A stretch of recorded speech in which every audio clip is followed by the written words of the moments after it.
Supreme কোর্টের এক আইনজীবীকে অপহরণের অভিযোগে সাবেক প্রধানমন্ত্রী শেখ হাসিনা সহ ৫ জনের বিরুদ্ধে আনা অভিযোগ মামলা হিসেবে গ্রহণ করতে নির্দেশ দিয়েছেন আদালত।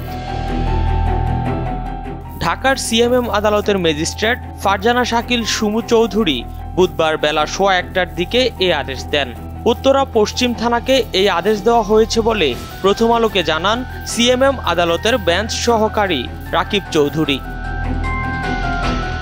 আওয়ামী লীগের সভাপতি শেখ হাসিনার পাশাপাশি এই মামলার অন্য আসামিরা হলেন সাবেক স্বরাষ্ট্রমন্ত্রী আসাদুজ্জামান খান কামাল, সাবেক আইনমন্ত্রী আনিসুল হক, পুলিশের সাবেক মহাপরিদর্শক AKM শহীদুল হক এবং র্যাবের সাবেক মহাপরিচালক বেনজির আহমেদ।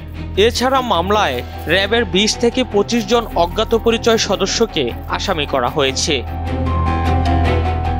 মামলায় সুপ্রিম কোর্টের আইনজীবী সোহেল রানা দাবি করেছেন ২০১৫ সালের ১০ ফেব্রুয়ারি রাত ৮টার দিকে উত্তরা এলাকা থেকে তাকে আইন শৃঙ্খলা রক্ষাকারী বাহিনীর সদস্য পরিচয়ে আটক করা হয়।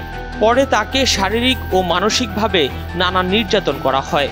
এদিকে পুলিশের গুলিতে রাজধানীর মোহাম্মদপুর এলাকার মুদি দোকানি আবু সায়েদ নিহত হওয়ার ঘটনায় মঙ্গলবার সাবেক প্রধানমন্ত্রী শেখ হাসিনা সহ ৭ জনের বিরুদ্ধে আনা অভিযোগ মামলা হিসেবে গ্রহণ করতে নির্দেশ দেন আদালত। ঢাকার সিএমএম আদালতের ম্যাজিস্ট্রেট রাজেশ চৌধুরী এ আদেশ দেন। ছাত্র জনতার অভ্যুত্থানে ৫ আগস্ট শেখ হাসিনা সরকারের পতন হয়।